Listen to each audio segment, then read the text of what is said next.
खुलुमबाय बयनिसिमबो आंनि मुङा गायत्री ब्रह्म आङो क'क्राझार डिस्ट्रिक्टनि थानाय मोनसे जायगा बासबारि फटबजरायाव जोनोम जादों बे थांनाय 23 एप्रिल खालिनि मोनसे पेजेन्ट 2026 नि मिस टिन आसामाव विनार जानो मोननानै आं बिराद गोजोननाय मोनबाय दा बेयो सारमोननि अननाय आरो सापर्टआवहाय जानो हाबाय आरो न'खरनि मानसिफोर आरो गासैबो आंनि मानसिफोर न'नि मानसिफोर दा आङो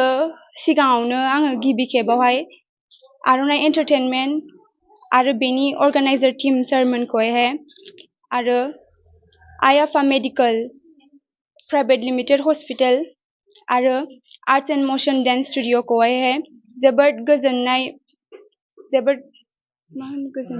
जोबोद साबायखर बावहरनाय जाबाय बिसोरनि बे इभेन्टखौ साक्सेसफुली खालामनायनि थाखाय मानोना बहाय बिराद खस्थ' दङ बिराद माबानाय दङ बयनिबो बादायलायनाय दङ आरो बियो ओरैनो नङा बिराद खस्थ'नि गेजेरजोंसो मोननो हायो बेखौहाय आङो बे आंनि फार्स्ट श'मोन ओमफ्राय आङो बेनि गेजेरजोंहाय आङो गिदिरसिनावनो मोननो हाबाय दा आङो बेनि थाखायनो बिराद गोजोननाय मोनबाय आरो आङो दा आसामखौ रिप्रेजेन्ट खालामनो थांगिरदों मुम्बाइआवहाय अक्ट'बरावहाय थ' नोंथांमोनहा आंखौ सापर्ट होलांबानो थाबानो जाबाय गोजोन्थों मा रोखोम नाजादोंमोन सानबेसे प्रेक्टिस खालामदोंमोन आङो प्रेक्टिसखौथ' बारा मोनाखैमोन सानथामसेल' मोनदोंमोन आरो दा बेबो आर्नि सारनि गेजेरावसो आर्नि सारनि थाखाय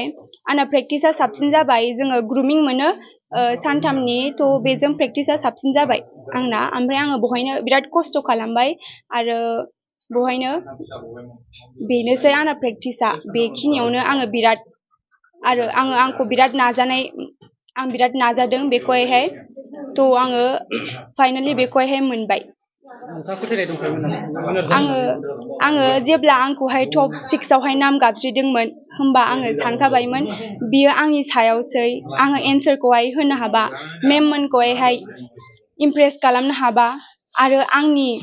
हनेस्ट आरो आंनि गोसोजों फोथायनाय थायोबा आङो मोनगोन सानखादोंमोन आरो आं मोनबाय औ आङो बिराद खुसि मोनदों मानोना बे आंनि फार्स्ट श' आरो बिराद गिदिर मानोना आसामनिफ्रायथ' नङा माने बड'नि मानसिनि गेजेरफोरनिफ्राय आंनो फार्स्ट मिस टिन आसामाव थांनो थाखाय मोननो थाखाय आरो आं दा आसामखौ रिप्रेजेन्ट खालामगोन मुम्बाइआवहाय